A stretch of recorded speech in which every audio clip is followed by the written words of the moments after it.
Ladies and gentlemen, it is my pleasure to introduce our next distinguished guest, a man who probably designed more buildings than you built IKEA furniture. Dušan Ševela is a Slovak architect with an impressive portfolio of both domestic and international projects. As the head of design development at Penta Real Estate, he leads efforts in urbanism, architecture, and project design. Tonight, he will take us on a journey through the story of Jurkovičova Tepláreň, an iconic national cultural monument, and explore how we can seamlessly integrate historical landmarks into a sustainable vision for the future. Please welcome Dušan Ševela.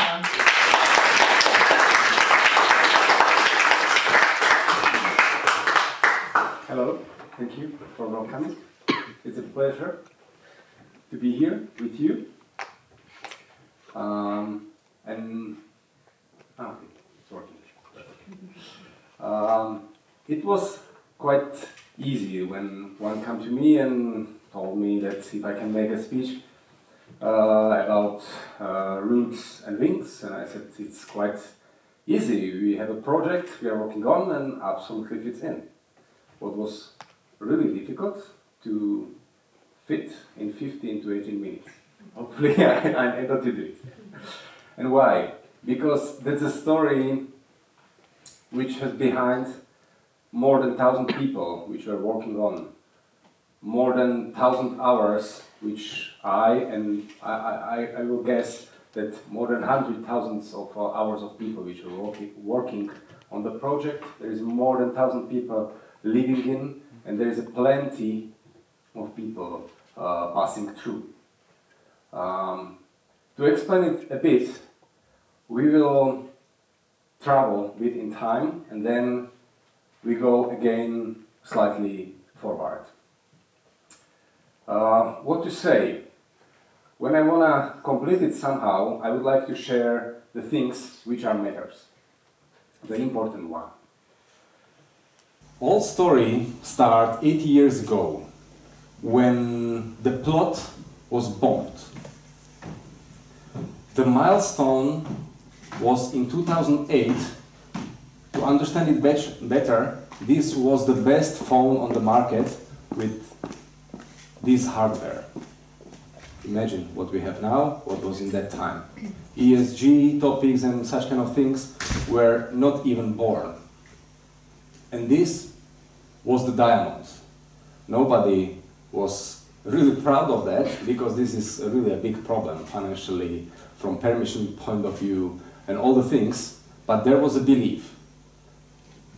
This was the quality of the building. We can see already some roots. Yeah? And what you can see that from the first report, there was a message, if I translate it here, that the depth of the water is already 24 centimeters and is instantly growing, which is not good message for the building itself. But let's do a summary.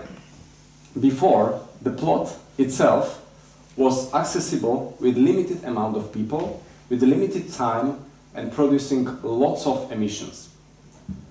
In the 2008, when was the acquisition done, there was no entrance for any time, and there was less emissions, but there was lots of oil and contamination in the air, because during the bombing there was factory which was working with the oils, and all oil sucked to the air. What was the vision?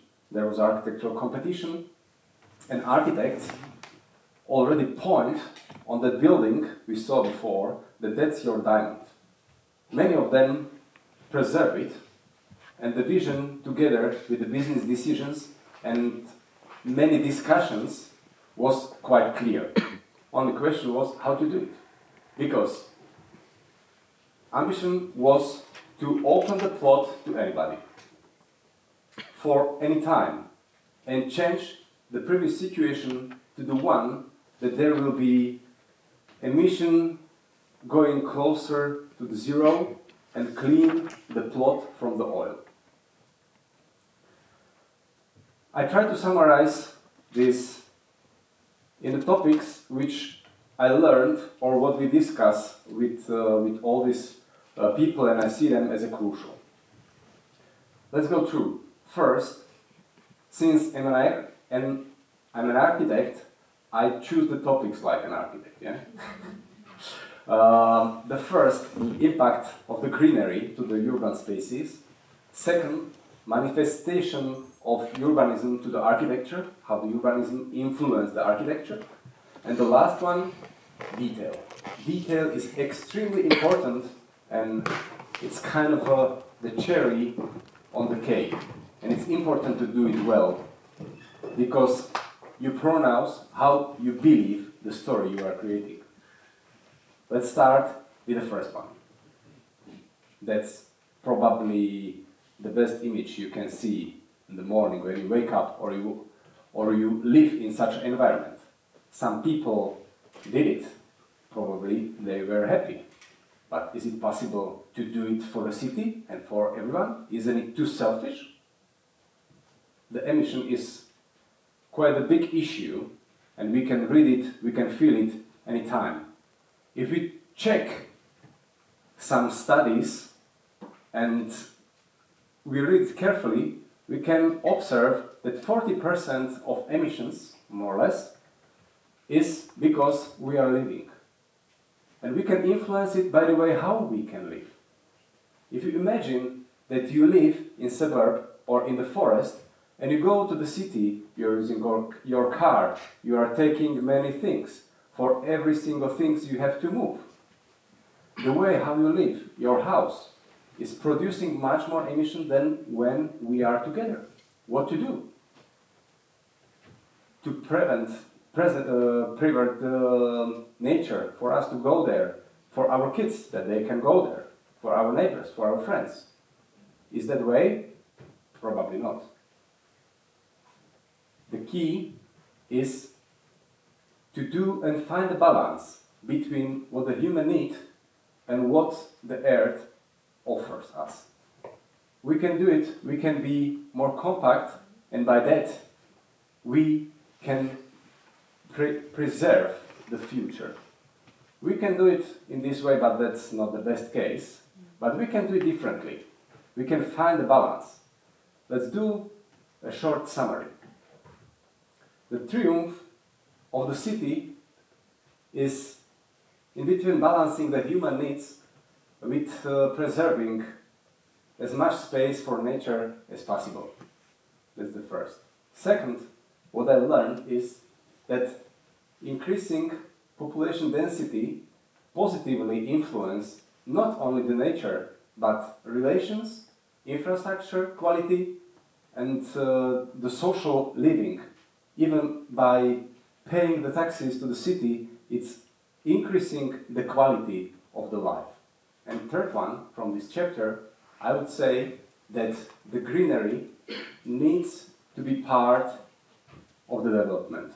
But not the greenery we see near the parking lots, but the greenery which has enough scale and size to bring animals and change. Because the plants are growing, everything is changing, and the changing is the energy we are getting from. Second, manifestation of urbanism, how the urbanism influence these big rules, how they influence the architecture. We are going from big scale to small scale. If we check it, and what does it mean from urban point of view, the greenery. The greenery means the quality. And the quality can be spread around the city in many different ways. These are some categories, or 4 basic categories, how it can be spread, the greenery around the city, greenery on the sides, passing through the city, or spread around, or something which we have now in Bratislava is combination of category between 3 and 4. We have some greenery in, we have this carpation nearby. It's kind of a pleasant way to stay. And this was either a question of what we should do with that plot. Basically, this is the plot of Sky Park development. And there was an option that continue with the historical city, do the development, do the urban structure, continue and keep the greenery in some way, or fill the green belt around the city and fulfill the story. By taking the decision, it's important to know that you can volumetrically play and design the quality in different levels. Here is an example how you can work with 75 dwellings per hectare. You can do a single houses, or you do a block structure, or you do something different. You place them with build-up area which is smaller, but you go higher. What is happening here, that you are working with more or less same volume, but you're opening the structure, you're opening the city much more. If you imagine the parking disappear or you place it under, you are getting more or less equal square meters for the greenery as is or as it was before. Let's see a bit of history. How the city grew up. The city grew up in the age where the fabrics grow up, and to be honest, the cities were not held at all.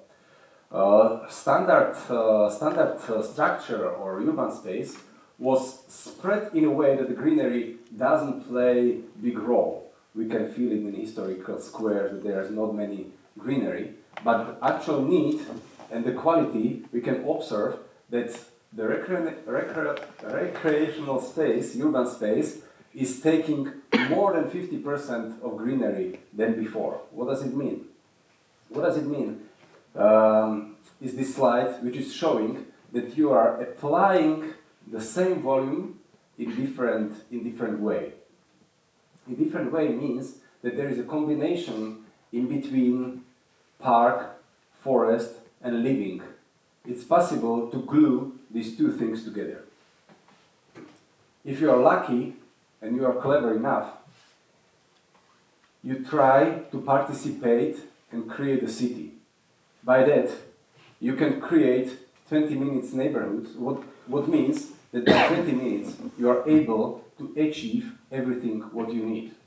Hospital, shopping, school, work, living, resting, gym, whatever, meeting the friends.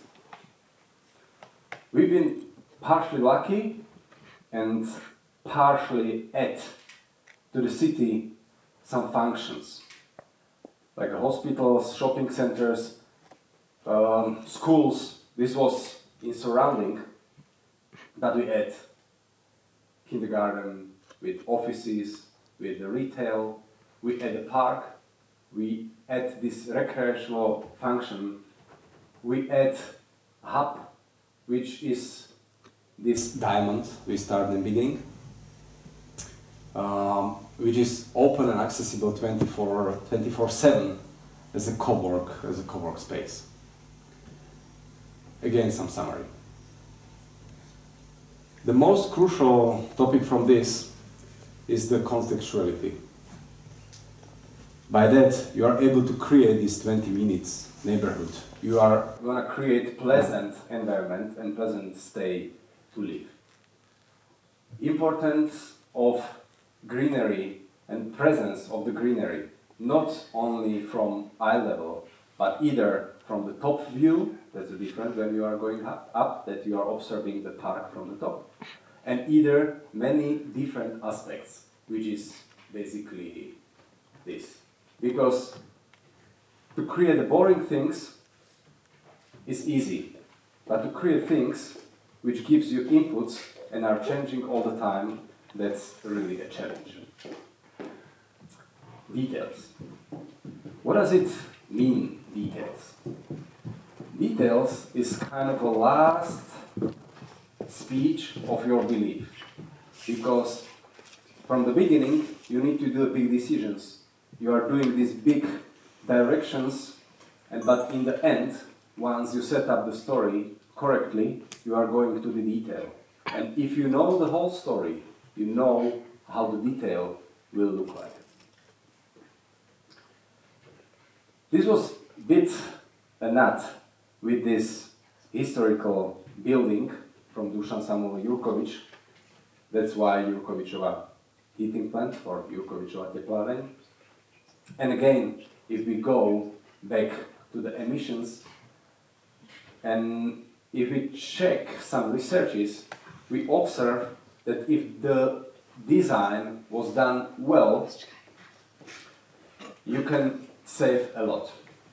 Even though the research says that the design influence half a percent of the whole product is not true, and I can say it's not true, because what I learned and what I see, if you design it correctly, if you build it correctly, if you do it well, there are another generations which can adapt it.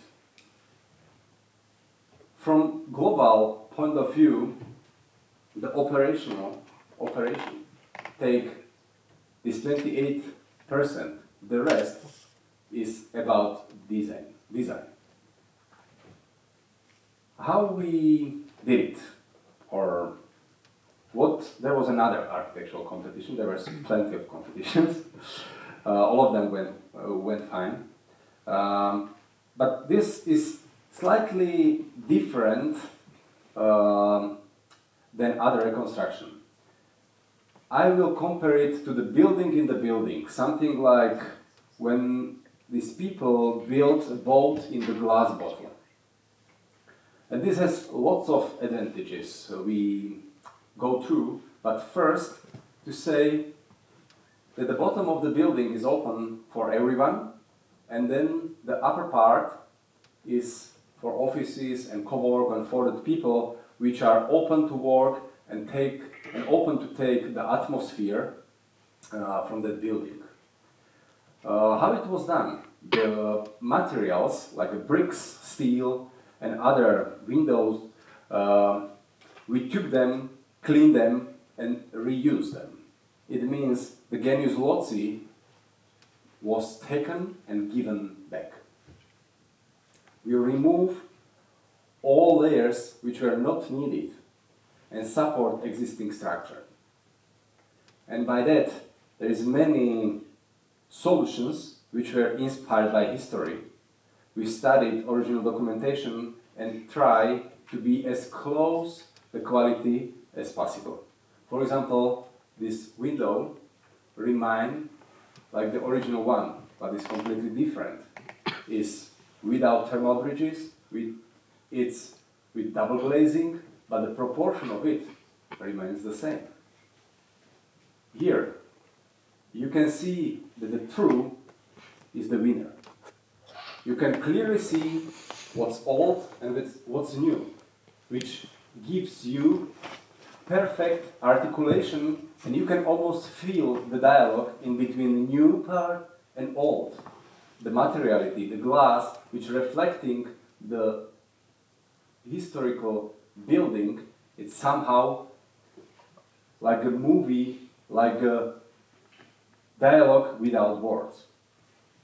You can clearly see what was original and what's new. True is important. And to not forget, the oil and contamination of the soil was taken out. It was thousands of cubic meters which were cleaned out, and by the engineer process we were able to do soil which is fully usable for gardens, for trees, without any problems. By that, you can see that there's a really atmosphere which you cannot find anywhere else.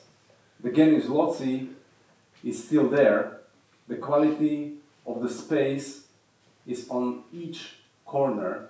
You can read it even here. You can see what's new, what's old. You can feel the dialogue in between one of the most famous Slovak architect, Dušan Jurkovič, which started Slovak modern era of architecture, and architecture of Zaha Hadid, world-class architect, and you see how they work together. What we can do summary for that point. That's don't close your eyes, because there is offered potential. If you take it, can be your diamond. Then take the materials, take the space and use it.